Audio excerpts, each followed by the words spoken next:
Hello dear student, I welcome you all to my YouTube channel e Gurukul academy.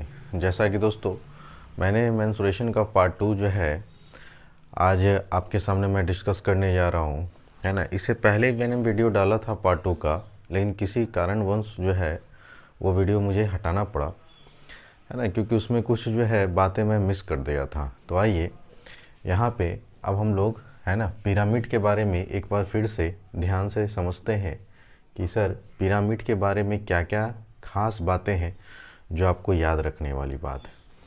सबसे पहले pyramid के बारे में मैंने आपको बताया था कि सर इसका जो बेस हो सकता है वो n number of sides of polygon से स्टार्ट हो सकता है, जहाँ n क्या था दोस्तों, नंबर ऑफ साइड्स था।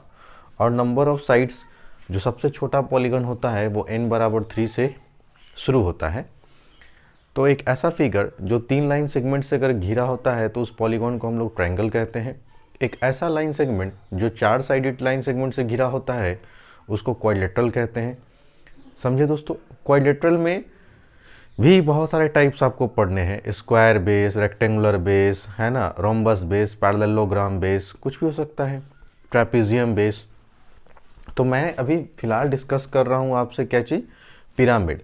दूसरी बात आपको पिरामिड के बारे में मैंने ये बताया था कि जितने भी हमारे, जैसे यहाँ पे देखिए ध्यान से, अगर अब मैं फिगर नंबर 2 की बात करूँ, ये मेरा है फिगर नंबर 1, ये है मेरा फिगर नंबर 3 और ये है मेरा फिगर नंबर 4। तो अगर आप मैं फिगर नंबर 2 की बात करूँ तो जैसे देखो ध्यान से, ये ABCD एक स्क्वायर बेस है और सारे के सारे कॉर्नर जो हैं बेस के वो एक पर्टिकुलर पॉइंट O पे मिल रहा है ना, इंटरसेक्ट कर रहा है। तो इसको हम लोग क्या बोलते हैं, वर्टेक्स बोलते हैं। ठीक है, अब अगर इस, है ना, पिरामिड को देखो तो सर यहाँ पे जो बेस है ना वो ट्रायंगुलर है। तो n बराबर यहाँ 3 है, यहाँ n का वैल्यू 4 है, यहाँ n का वैल्यू 3 है और सारे कॉर्नर देखो फिर से एक टॉप पे मिल रहे हैं, तो इसको भी वर्टेक्स बोलेंगे। जबकि अगर मैं यहाँ दिखाऊँ आपको ABCD, और F, तो यहाँ n बराबर कितना है दोस्तों, 6। तो इसका हेक्सागोनल बेस हो गया, ये ट्रायंगुलर बेस हो गया और ये आपका स्क्वायर बेस हो गया। ठीक है, तो इनके भी सारे वर्टेक्स जो है एक पर्टिकुलर पॉइंट O पे मिल रहा है, इंटरसेक्ट कर रहा है। तो जितने भी पिरामिड होंगे आपको ये कॉमन चीज़ देखने को मिलेगा। दूसरा बात कि इनका जो सर साइड फेसेस होते हैं वो ऑलवेज ट्रायंगुलर होगा। कैसा होगा दोस्तों, ऑलवेज ट्रायंगुलर। अब आप बोलेंगे सर थोड़ा दिखाइए हमको, तो देखो जो मैं कलर कर रहा हूँ उसको ध्यान से देखना। तो ये जो फेस है मेरा, क्या आपको ट्रायंगुलर दिखा? आप बोलेंगे बिल्कुल सर। फिर अब देखो जो मैं ये कलर कर रहा हूँ, क्या ये फेस भी आपको ट्रायंगुलर दिख रहा है दोस्तों? तो आप बोलेंगे बिल्कुल सर, है ना, समझ रहे हैं ना मेरी बात। और एक फेस हो जाएगा आपका OBC, ठीक है ना। अगर मैं कलर कर दूंगा तो फिर वो फिगर जो है हौच पौच हो जाएगा। ठीक, अगर यहाँ देखो कि अगर इसमें मैं ट्रायंगल दिखाऊं कि सर साइड फेसेस जो होते हैं वो ऑलवेज ट्रायंगुलर होते हैं, तो अब आपको दिख रहा होगा। आप बोलेंगे बिल्कुल सर। इसमें भी अगर आप गौर करेंगे तो साइड फेसेस आपको ट्रायंगुलर दिखेंगे, है ना। कोई भी साइड फेसेस देखोगे वो ऑलवेज क्या होगा, ट्रायंगुलर होगा। ये पिरामिड की खास पहचान होती है। ठीक है दोस्तों, यहाँ तक तो बात हो गया सर। अच्छा सर, तो फिर ये फिगर क्या है? तो जो भी 10th के बच्चे होंगे, है ना, वो रटे होंगे कि हाँ सर इस फिगर को हम लोग क्या बोलते हैं, तो कोन बोलते हैं, है ना। तो क्या एक कोन पिरामिड है? तो हम बोलेंगे नहीं सर, कोन पिरामिड कैसे हो सकता है, ये तो पहला ही क्राइटेरिया को, है ना, ख़त्म कर रहा है, सेटिस्फाई नहीं कर रहा है। क्यों? क्योंकि इसका बेस जो है ना वो एक पॉलीगॉन नहीं है। अरे पॉलीगॉन मतलब क्या चीज़, जो लाइन सेगमेंट से मिलकर फिगर बना हो उसको पॉलीगॉन बोलेंगे। लेकिन यहाँ तो सर कर्व है, सर्कुलर है, इसलिए ये पहला ही कंडीशन इसका सेटिस्फाई नहीं किया। दूसरा कंडीशन कि सर इसके साइड फेसेस जो होने चाहिए वो ट्रायंगुलर होने चाहिए। है कहीं क्या ट्रायंगुलर, दिखाओ हमको, है ना। तो आप बोलेंगे नहीं सर इसका साइड फेसेस तो कर्व है। कैसा है दोस्तों, कर्व। इस वजह से किसी भी कोण को हम लोग पिरामिड के अंतर्गत नहीं लेते हैं, ये एक सॉलिड फिगर है। अब आप सोच रहे होंगे सर कि आखिर ये पिरामिड का फॉर्मेशन कैसे हुआ होगा, है ना, जो सुनते हो ना मिस्र की पिरामिड, ठीक है ना। तो देखो सर होता है क्या चीज़ कि एक आप मान लीजिए कि हमने अभी फिलहाल, है ना, सर्कुलर बेस लिया, जबकि ये पॉलीगॉन नहीं है, लेकिन समझाने के लिए मैं बता रहा हूँ। अब एक छोटा सा सर्कल और लो और इसके ऊपर रखते चलो, तो बच्चा में आप लोग, है ना, वो पिट्टो खेले होंगे, चप्पो खेलने वाला, एक गोटी के ऊपर उससे छोटा गोटी, फिर उससे छोटा गोटी, फिर उससे छोटा गोटी, और फिर एक लड़का दूरी पे रखकर वो बॉल से मारता था, नहीं, है ना। तो वही है कि आखिर ये पिरामिड का फॉर्मेशन कैसे हुआ होगा। एक जो भी, अगर मान लो कि स्क्वायर बेस ले रहे हो तो एक इससे छोटा स्क्वायर लो, फिर उसके ऊपर रखो, फिर एक और छोटा स्क्वायर लो, उसके ऊपर रखो, फिर एक और छोटा स्क्वायर, इस तरह से रखते चले जाओ। तो आप क्या देखेंगे सर कि जो फिगर हमें ऑब्टेंड होगा वो एक पिरामिड शेप का होगा। कैसा शेप का होगा दोस्तों? पिरामिड शेप का। बात समझ रहे हैं ना। तो आप क्या देख रहे हैं, जैसे जैसे अगर हम लोग बेस से टॉप की तरफ जाएंगे तो नैरो होगा, और जैसे जैसे सर हम लोग टॉप से बॉटम पे आएंगे तो ये ब्रॉड होता चला जाएगा।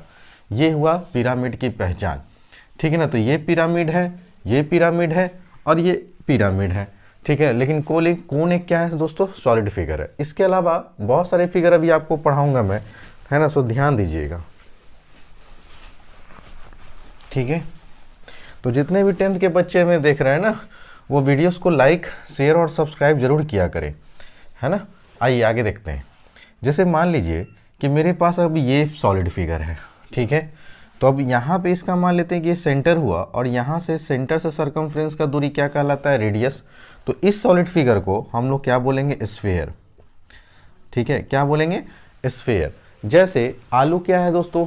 आप बोल सकते हैं कि सर वो स्फेरिकल इन शेप है। टोमेटो क्या है? Spherical in shape. एक फुटबॉल जो कंप्लीटली सर्कुलर नहीं होता है, ठीक है ना, वो भी कैसा है दोस्तों? तो आप बोलेंगे सर स्फीयर है, ठीक है ना। अब इस स्फीयर को हम लोग क्या करेंगे? डायमेग्नेटिकली काट देंगे, तो इस तरह का जो फिगर ऑब्टेंड होगा, देखना ध्यान से, ये भी सॉलिड फिगर आपको पढ़ना है, जिसको हम लोग क्या बोलेंगे दोस्तों? यहाँ पे याद रखिएगा कि सर ये सेंटर से जो सर्कमफ्रेंस का दूरी रेडियस है, तो इसका हाइट भी रेडियस ही होता है, दोनों सेम होता है दोस्तों, ठीक है ना। तो इस फिगर को हम लोग कहते हैं हेमी स्फीयर। जो मैं एक एक कर जब आऊँगा तो मैं सारे फिगर को फिर से डिस्कस करूँगा, अभी आप फिलहाल जानिए। अब आप क्या देख रहे हैं कि सर एक मैंने कोण लिया, है ना। अब इस कोण को हम लोग क्या करने वाले, ध्यान देखना, ये अगर A है सर, ये O है, ये B है, और ये कैपिटल रेडियस है। अब क्या करेंगे? इस OB बेस के पैरेलल एक लाइन तुम ड्रॉ करो पैरेलल, और यहाँ से एक चाकू लगा के इसको काट के निकालो। तो अगर काट के निकालोगे तो दो हिस्सा निकलेगा इसका। एक तो कहोगे सर ऊपर वाला तो एक छोटा सा कोण आएगा इस तरह का शेप का, देखो ध्यान से फिगर को, है ना। और एक नीचे वाला फिगर आएगा जो इस तरह का शेप होगा दोस्तों, ठीक है ना। ये दोनों फिगर आपको पढ़ने हैं। तो नीचे वाले को क्या कहते हैं? फ्रस्टम, है ना, जिसको सर हम लोग बाल्टी के नाम से भी जानते हैं, बाल्टी, ठीक है। अब ये बाल्टी को अगर आप इसको रिवर्स कर देंगे तो कोई दिक्कत नहीं है ना। बड़ा वाला सर्कुलर पोर्शन नीचे ऊपर चला जाएगा, छोटा वाला नीचे आ जाएगा। तो ये रहा आपका फ्रस्टम। इसको भी क्या बोलेंगे दोस्तों? फ्रस्टम ही बोलेंगे। तो बेस के पैरेलल अगर किसी भी सॉलिड कोन को कट कर दिया जाए तो ऊपर वाला हिस्सा कोण मिलता है और नीचे वाला हिस्सा फ्रस्टम मिलता है, ठीक है ना। तो ये भी चीज़ आपको पढ़ना है, ठीक है। अब आप लोग आराम से, जो मैं अब जनरलाइज्ड फार्मूला लिखवाने वाला हूँ या बताने वाला हूँ, उस फार्मूला पे अगर जो लड़का काम कर दिया, उसको, हमको नहीं लगता है कि कोई फार्मूला कहता है सर हम एग्ज़ाम में जाकर भूल गए, वो कभी नहीं भूल सकता है, ठीक है ना। जो मैं पढ़ा रहा हूँ मैं आपको वाकई से बोल रहा हूँ एकदम फुल गारंटी के साथ कि कोई नहीं पढ़ाएगा वैसा, ठीक है ना। आप इससे पहले किसी टीचर से अगर मेंसुरेशन पढ़े होंगे, आप हमसे मेंसुरेशन पढ़ रहे हैं, आप ज़मीन आसमान का फ़र्क पाएंगे, ठीक है ना। ये थोड़ा सा एक लेवल दो लेवल मैं ऊपर ही आपको पढ़ा रहा हूँ, ठीक है, ताकि जो नए बच्चे हैं जो फिटजी में पढ़ना चाहते हैं, कोई भी पढ़ना चाहते हैं, हालांकि वहाँ भी ये सब तरह का कोई पढ़ाई नहीं पढ़ाएगा, हमको ही मालूम है, ठीक है ना। सो आइए आराम से आप लोग एंजॉय कीजिए सेशन को।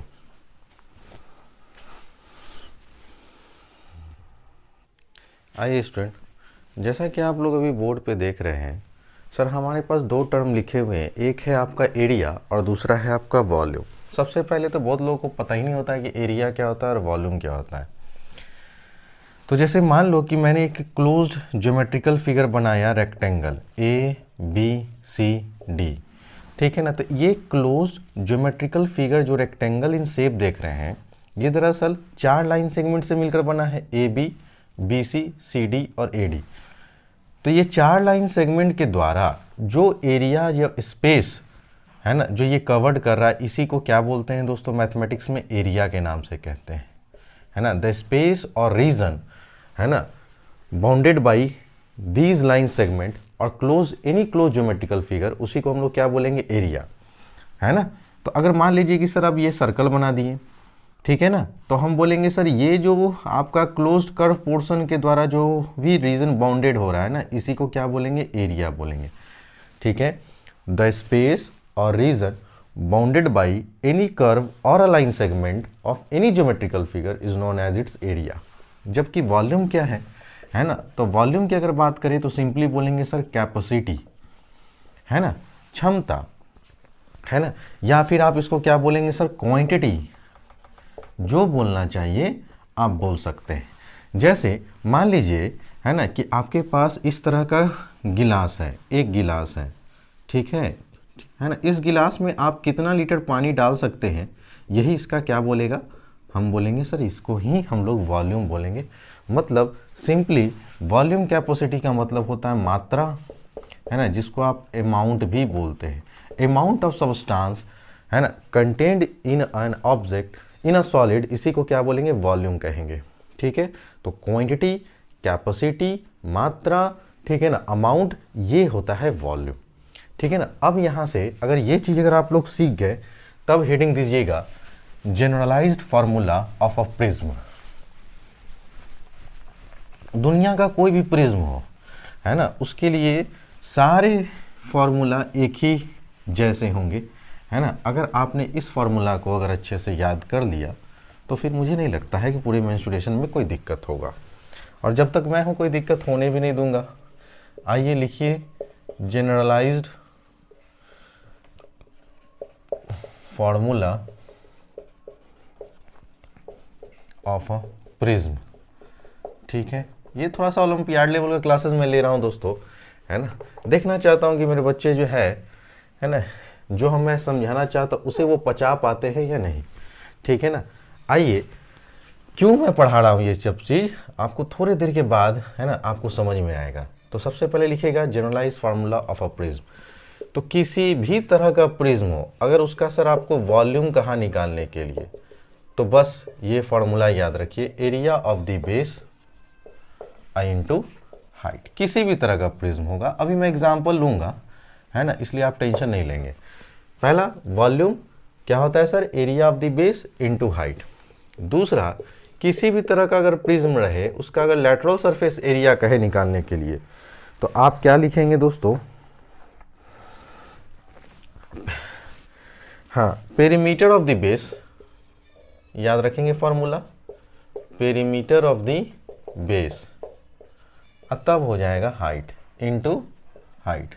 ये हो गया आपके लिए generalize formula of any prism, है ना। If you have to calculate lateral surface area of that particular prism, just apply the formula perimeter of the base into height. And third one is total surface area. तो total surface area में क्या करते हैं दोस्तों, जो side वाला जो area बच जाता है उसको ही तो ऐड करना रहता है। तो आप यहां पे लिखेंगे lateral surface area plus area of top and area of bottom, plus area of top and, चाहे प्लस करके ही लिख दो, प्लस एरिया ऑफ बॉटम। ये हो गया आपका किसी भी तरह का अगर आपके पास प्रिज्म दिया हो, ठीक है ना, तो उसका टोटल सरफेस एरिया कैसे कैलकुलेट करेंगे, इस लेटरल सरफेस एरिया में या तो टॉप का एरिया और बॉटम का एरिया ऐड कर देंगे तो हमारा टोटल सरफेस एरिया आ जाएगा, ठीक है ना। तीसरा लिखेंगे sir, next point, generalized formula of a pyramid. किसी भी तरह का पिरामिड हो, ठीक है ना। तो आप यहां पे पहले फॉर्मूला में लिखेंगे वॉल्यूम, कैसे निकालेंगे दोस्तों, तो ये फॉर्मूला लिखिएगा 1/3 into area of base, area of base into का हाइट, है ना, ध्यान से लिखते चलो। और दूसरा सर अगर लैटरल सरफेस एरिया पूछेगा तो क्या लिखेंगे, तब यहां पे आ जाएगा 1/2 पेरीमीटर ऑफ बेस इंटू का हाइट, ये हो गया generalized formula for calculating the lateral surface area of any pyramid. अब टोटल सरफेस एरिया में तो कुछ नहीं करेंगे सर, लैटरल सरफेस एरिया में ही हम लोग क्या करते हैं sir, area of top plus area of bottom ये ऐड कर देते हैं। ठीक है दोस्तों, है ना। तो इस तरह से आप इसको एक अच्छे तरीके से नोट्स बनाइए और याद करिए। ठीक है, अब मैं, है ना, अब आपको समझाने वाला हूँ कि आखिर मैंने क्यों आपको ज़्यादा जोर दिया कि अगर आपका प्रिज्म और पिरामिड के बारे में कॉन्सेप्ट क्लियर है तो मैक्सिमम फिगर देखेंगे या तो प्रिज्म होगा या तो पिरामिड होगा, और उसके अलावा होगा तो वो सॉलिड फिगर होगा। तो मैं आगे आपके बात करूँगा। So please take your time और अच्छे से इसको ये लिखो और याद कर जाओ।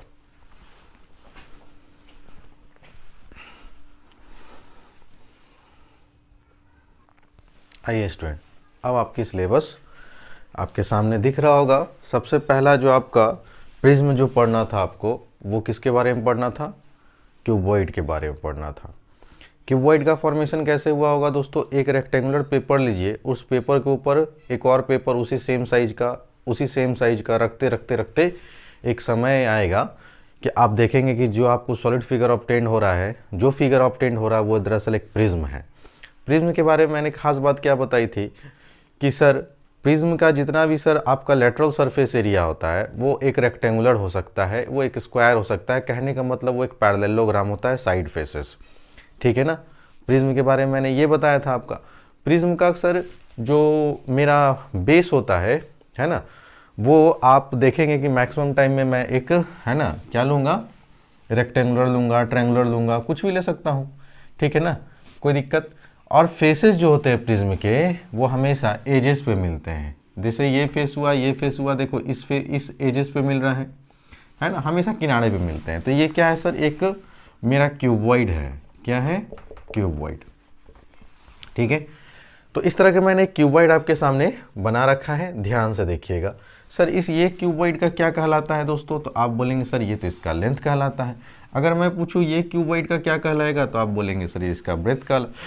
और ये मैं पूछूं कि ये क्यूबॉइड का क्या कहलाएगा तो आप तुरंत बोल देंगे सर ये तो हाइट कहलाएगा। अरे हाँ या ना, तो आप बोलेंगे बिल्कुल सर, एकदम सही बात है। तो अब आप सोचें कि सर अब मैं क्या करूं, है ना। तो सबसे पहले इसमें हमको क्या करना है दोस्तों, वॉल्यूम के बारे में लिखना है। किसके बारे में, तो सारे बच्चे वॉल्यूम के बारे में लिखेंगे। ठीक है, ध्यान दीजिएगा। ठीक है ना, आइए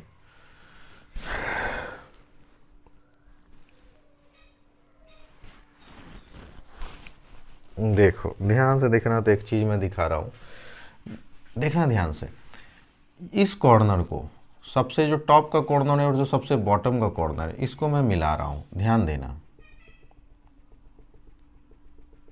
सब कुछ मैं पढ़ाऊँगा, कुछ भी नहीं छोड़ूंगा, ध्यान रखना। और फिर मैं इसको फिर यहाँ से ऐसे मिला रहा हूँ। ठीक है दोस्तों, ध्यान दीजिएगा, सारे बच्चे ध्यान देंगे। तो ये जो मैं बना रहा हूँ ए, है ना, ये नाम देता हूँ मैं बी, और ये हो गया आपका सी, ये हो गया आपका डी। ठीक है, ध्यान दीजिएगा आप लोग। सर ये लेंथ और ये ब्रेथ, है ना, रेक्टेंगुलर है तो जाहिर सी बात है इन दोनों के बीच का एंगल कितना डिग्री का होगा दोस्तों, तो आप बोलेंगे सर 90 डिग्री का होगा। ठीक है ना, अच्छा सर, बहुत अच्छी बात है। अच्छा ये देखो, तो ये जो है क्या ये AC पे परपेंडिकुलर नहीं दिख रहा है, तो आप बोलेंगे हाँ सर ये भी तो हमको परपेंडिकुलर दिख रहा है ना। तो AD is perpendicular on AC। अब ऐसा मैं क्यों किया आपको थोड़ी देर के बाद मैं समझाऊंगा। सबसे पहले आपने समझ गया सर क्यूबॉइड क्या है, तो क्यूबॉइड कुछ नहीं सर, ये एक प्रिज्म है ना। सेम आइडेंटिकल फिगर को एक के ऊपर एक रखते चले जाओगे, है ना, जैसा कि बेस है, तो जो फिगर ऑब्टेन होगा वो प्रिज्म होता है। ठीक है, प्रिज्म का साइड फेसेस ऑलवेज पैरेललोग्राम होगा, जो आपको दिख भी रहा है, जो मैंने बेसिक क्लास 1 में बहुत अच्छे से समझाया था। अब मैंने क्या बोला कि सर किसी भी प्रिज्म का अगर आपको वॉल्यूम लिखना है तो क्या लिखो, area of base into height. लेकिन जनरली टीचर क्या कटवाता है, रटवाता है, लेंथ गुना ब्रेथ गुना हाइट। आज के बाद से कोई भी बच्चा जो हमसे पढ़ रहा है वो कभी ना रटे, ठीक है ना, कि लेंथ गुना ब्रेथ गुना हाइट। आप ये जनरलाइज फार्मूला याद रखें। ठीक है, तो सबसे पहले अगर मैं पहला पार्ट में कहूँ कि sir volume of a cuboid क्या होगा, तो आप बोलेंगे सर हमारे पास तो सर फॉर्मूला रटा हुआ है, एरिया ऑफ द बेस और इंटू क्या कर देंगे दोस्तों, हाइट करेंगे। मैं सारा फॉर्मूला डिराइव कर कर दिखा रहा हूँ, इसलिए ध्यान देना। इतना सटीक तरीके से ना कोई आज तक टीचर स्कूल में पढ़ाएगा, ना आने वाले समय में पढ़ाएगा, पहले मैं बोल दे रहा हूँ। और जहाँ जिस कोचिंग संस्थान में आप पढ़ रहे हैं वो सब चोर है, कोई नहीं पढ़ाएगा, ठीक है ना। देखो area of the base, base का एरिया देखो तो क्या है, लेंथ, और हाइट कितना है दोस्तों, एरिया ऑफ बेस तो लेंथ गुना ब्रेथ, क्योंकि यहाँ देखो ये बेस रेक्टेंगुलर है और किसी रेक्टेंगल का एरिया क्या होता है, लेंथ गुना ब्रेथ। तो मैंने एरिया ऑफ द बेस में क्या लिखा, लेंथ गुना ब्रेथ। और हाइट क्या है दोस्तों, तो इसका हाइट h है। तो यहीं से ये फार्मूला आता है। अब समझ में आ रहा है दोस्तों कि ये फार्मूला कहाँ से डिराइव हुआ। अब आप समझ में आ रहा होगा कि आपको इस तरह से कभी जीवन में कोई नहीं पढ़ाया था। तो आज के बाद से याद रखिएगा कि वॉल्यूम का फॉर्मूला होता है लेंथ गुना ब्रेथ गुना हाइट। अच्छा, नोट में कुछ याद रखना, ठीक है। बहुत लड़का को यूनिट में बहुत दिक्कत होता है, तो मैं यहाँ से साइड में लिख रहा हूँ। कभी भी अगर आपको पेरीमीटर बोले निकालने के लिए, तो इसका जो यूनिट होगा या तो मीटर या तो सेंटीमीटर। कभी भी अगर एरिया बोलेगा निकालने के लिए, तो इसका जो यूनिट लिखोगे या तो मीटर स्क्वायर या फिर सेंटीमीटर स्क्वायर। अब इसी को लैंग्वेज में लिखा हुआ रहता है स्क्वायर मीटर, स्क्वायर मीटर या फिर स्क्वायर सेंटीमीटर, ठीक है दोस्तों। तो कभी भी आप घबराएंगे नहीं, दरअसल ये एक ही चीज़ लिखा हुआ है, ठीक है। अच्छा सर, अगर कहीं वॉल्यूम लिखा है तो वॉल्यूम का यूनिट क्या होगा, तो आप याद रखेंगे मीटर क्यूब या फिर सेंटीमीटर क्यूब, ठीक है। कोई दिक्कत दोस्तों, है ना। तो ये यूनिट जो है हमेशा याद रखेंगे। अच्छा, दूसरा जो मैंने आपको बोला कि सर अगर मुझे इस क्यूबॉइड का लैटरल सरफेस एरिया चाहिए तो कैसे मैं निकालूंगा, ठीक है ना। और मैंने आपको बता रखा है कि कभी भी अगर साइड फेसेस रेक्टेंगुलर होते हैं तो उसके लिए हम लोग जो वर्ड यूज़ करते हैं वो लैटरल सरफेस एरिया, जबकि कर्व्ड रहेगा तो कर्व्ड सरफेस एरिया, ठीक है। सब मैंने बता रखा है बेसिक क्लास 1 में। तो जो बच्चे पहला लेक्चर नहीं देखे ना, वो जाके पहले लेक्चर नंबर 1 देख लो, कॉन्सेप्ट और अच्छा से क्लियर हो जाएगा। लैटरल सरफेस एरिया क्या होता है सर, जनरलाइज फॉर्मूला रटे हुए हम लोग, perimeter of the base into height, ठीक है, इंटू हाइट। अब बताओ perimeter of the base, base का पेरीमीटर कैसा है, तो सर बेस कैसा है आपका, रेक्टेंगुलर है। और रेक्टेंगल का पेरीमीटर क्या होता है दोस्तों, 2 इंटू लेंथ प्लस ब्रेथ। तो मैंने पेरीमीटर की जगह फॉर्मूला लिखा 2 इंटू लेंथ प्लस ब्रेथ, और इंटू में क्या है दोस्तों, हाइट। तो आज से पहले, है ना, जिस भी टीचर से आप पढ़े होंगे तो वो रटवाता होगा आपको कि लैटरल सरफेस एरिया क्या होता है क्यूबॉइड का, तो आप लोग पढ़ते आते होंगे 2 into length plus breadth into height, है ना। L into B into H होता है सर वॉल्यूम किसी भी क्यूबॉइड का। लेकिन क्यों होता है आज तक कभी कोई बताया, अगर नहीं बताया होगा तो लाइक ज़रूर करना दोस्तों, ठीक है ना। और कमेंट भी किया करो अगर मेरा वीडियोस रेगुलर बेसिस पे चाहते हो तो, है ना। टोटल सरफेस एरिया, अगर टोटल सरफेस एरिया की बात करूँ सर, तो फॉर्मूला होता है sir lateral surface area plus area of top plus area of bottom. यही ना मैंने आपको प्रिज्म का जनरलाइज फॉर्मूला दिखाया। देखो एकदम ब्रह्मास्त्र है ये, ठीक है ना। जिस लड़का को ये चीज़ आ गया, समझो उसको कभी जीवन में मेंसुरेशन में कभी फार्मूला अगर भूल गया, अब हमको दिखाए कि सर हम तो फार्मूला भूल गए, अगर ये 3 फार्मूला उसको याद है तो, ठीक है। सर लैटरल सरफेस एरिया तो अभी आपने तुरंत निकाला, लिख दो इसी को, ठीक है। Plus sir area of top बोल रहे हैं, तो टॉप का एरिया भी कैसा है दोस्तों, रेक्टेंगुलर ही तो है। तो रेक्टेंगल का एरिया क्या होता है, लेंथ गुना ब्रेथ, जो जैसा नीचे वैसा ऊपर। तो एरिया ऑफ टॉप करेंगे तो L इंटू बी आएगा यहाँ पे, और फिर यहाँ एरिया ऑफ बॉटम करेंगे ना इसके जगह पे, तो भी क्या आएगा, लेंथ गुना ब्रेथ, क्योंकि बॉटम में भी रेक्टेंगुलर है, ठीक है दोस्तों। अब आप ध्यान से देखना, 2 into length plus breadth into का हाइट, L बोलो कितना L, 2L। सर L मतलब 2 लेंथ और 2 ब्रेथ आएगा ना, तो 2 कॉमन ले लेंगे दोस्तों। अरे हाँ या नहीं समझ में आ रहा है, देखो एकदम आराम समझो, कोई दिक्कत नहीं, ठीक है। सर यहाँ लेंथ प्लस ब्रेथ है, यहाँ भी क्या है तुम्हारा, तो 2 टाइम्स नहीं आएगा जी। अरे बोलो 2 टाइम्स लेंथ गुना ब्रेथ कर सकते हैं ना, LB प्लस LB। अरे यार गजब हो यार तुम लोग भी, LB प्लस LB कितना लिखोगे, 2LB लिखोगे, है ना। तो यही तो 2LB लिखा मैंने यहाँ पे। अब अगर यहाँ से मैं 2 कॉमन लूँ, ठीक है ना, तो देखो तो क्या आता है फॉर्मूला, अगर 2 कॉमन लूँगा सर तो L प्लस बी इंटू का H, अब प्लस यहाँ पे क्या कॉमन रहेगा, L इंटू बी, ठीक है। है ना। तो इस तरह से आपने देखा कि सर हम लोग किसी भी प्रिज्म का आराम से एरिया वरिया जो भी है आपको निकालने का निकाल सकते हैं, ठीक है। अब देखो थोड़ा सा ध्यान देना। अब कोई लड़का बोलेगा सर लेकिन ऐसा तो बुक में फॉर्मूला ही नहीं लिखा हुआ है, तो कोई बात नहीं, अगर ऐसा नहीं लिखा है तो हम बना देते हैं। देखो आखिर बुक में जो तुम्हारा फॉर्मूला लिखा हुआ होगा वो कैसे लिखा होगा, पहले इस h को गुना करो अंदर में, इस l में गुना करो, तो l into H L H, b into H B H, और यहाँ क्या था 2lb था दोस्तों। अब इस 2 को जो है बारी बारी से गुना करो, जब 2 को बारी बारी से गुना करोगे तो 2lh 2bh प्लस 2lh। अब तुम बोलोगे सर कि अब आपको कॉमन दिख रहा है कि अभी भी आपको कॉमन नहीं दिख रहा है, तो आप बोलेंगे सर 2 यहाँ भी, 2 यहाँ भी, 2 यहाँ भी, इसका मतलब सब जगह 2 कॉमन है। तो अब यहाँ से LH बचेगा, तो पहले हम LB वाला लिख देते हैं, प्लस BH लिख देते हैं, और प्लस यहाँ वाला जो LH था वो लिख देते हैं। क्या ये फॉर्मूला पढ़े थे कभी जीवन में कि sir area, total surface area cuboid का क्या होता है, तो टीचर रटवाते थे 2 into LB plus BH plus LH, लेकिन कैसे आता है कोई टीचर आज तक कभी नहीं बताएगा, और ना आने वाला जनरेशन में तुमको कोई स्कूल में टीचर पढ़ाएगा ऐसा जैसा मैं पढ़ा रहा हूँ, ठीक है ना। मैं ऐसा क्यों बोलता हूँ, मैं देख चुका हूँ मार्केट, है ना। पढ़ाई लिखाई कुछ नहीं होता है, ठीक है ना, समझ में आया। ढंग से कोई नहीं पढ़ाना चाहता, इतना मेहनत कौन करता है दोस्तों, ठीक है ना। आज की डेट में कोई नहीं मेहनत करेगा। जैसे मैं आपको एक्सप्लेन कर रहा हूँ एक एक चीज़, सब कुछ अब बच्चे को समझ में आ रहा होगा कि सर कैसे एक तरीका होना चाहिए पढ़ाने का, ठीक है ना, और बच्चों को समझाने का, है ना। तो ये आपका तीसरा फॉर्मूला हुआ किसके लिए, टोटल सरफेस एरिया। अब आप बोलेंगे सर इसमें तो एक फॉर्मूला और है मेरे पास पढ़ना, तो हाँ जी आओ देखते हैं, उसको भी देख के निपटारा कर देते हैं, क्या दिक्कत है, ठीक है। हाँ, जो भी क्लास 10th के नए बच्चे आने वाले हैं, अगर वो हमसे सर रेगुलर बेसिस पे अगर प्राइवेट क्लास लेना चाहते हैं तो वो हमारे दिए हुए नंबर पे ज़रूर हमसे संपर्क करें, ठीक है। आइए दोस्तों, नेक्स्ट हमको देखना है चौथा फॉर्मूला था ना, हाँ चौथा फॉर्मूला जो हमको देखना है वो देखना है डायगोनल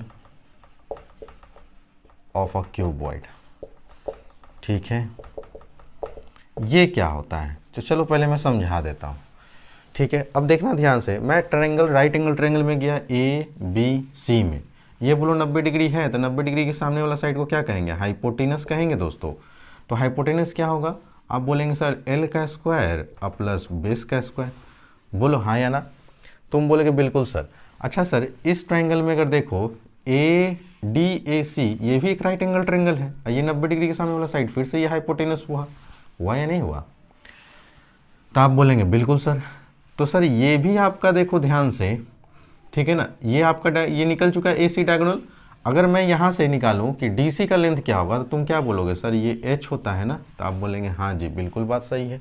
तो अगर मैं यहाँ से ये निकालूं DC, तो DC फिर से देखो राइट एंगल ट्रायंगल में गए हम लोग DAC में, तो मेरे पास बेस मालूम है, परपेंडिकुलर मालूम है, तो हाइपोटेनस निकालना है फिर से हमें।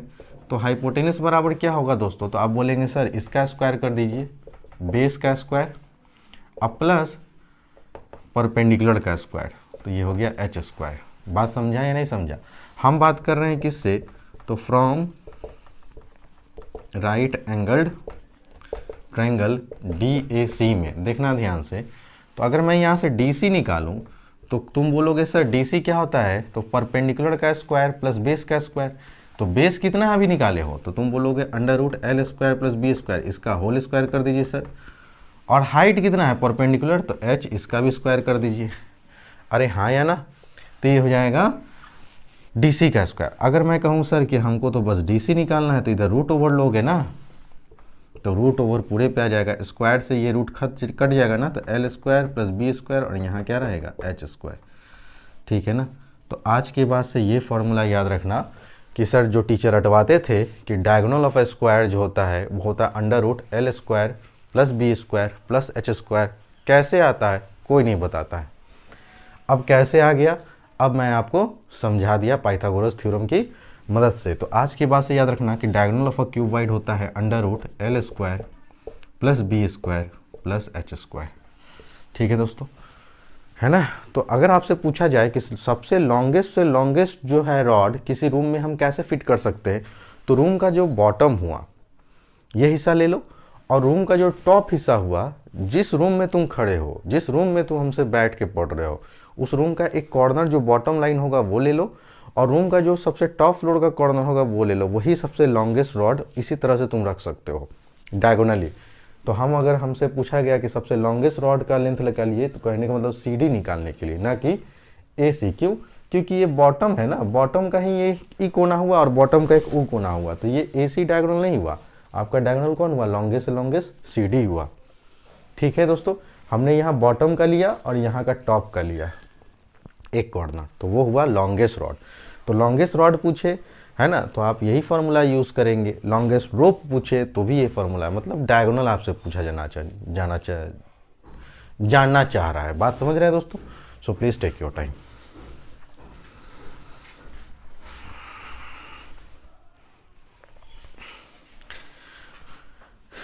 तो आज का क्लास मैं दोस्तों यहीं पे समाप्त करूंगा, है ना, क्योंकि वीडियो की लेंथ काफ़ी लंबी हो जाएगी, है ना। सो हम अगले क्लास में फिर क्यूब को लेके डिस्कस करेंगे, और तब आपका तबातोड़ क्वेश्चन की सेशन चालू हो जाएगी ऑन द बेसिस ऑफ, है ना, कंसेप्ट, है ना। I had already taught you all types of concept regarding prism and pyramid, है ना। Here we are going to just, है ना, discuss in next classes about cube, another kind of a prism. ठीक है ना। तो जब हमारा ये प्रिज्म क्लियर हो जाएगा क्यूब और क्यूबॉइड का ना, तो फिर मैं अगला ज्योमेट्रिकल फिगर पे आऊँगा, और फिर इसी तरह से मैं सारे के सारे फिगर को आपके सामने डिस्कस करूँगा। अगर वीडियोस पसंद आता है दोस्तों, तो वीडियो पे लाइक और अपना प्यार जरूर दिया कीजिए।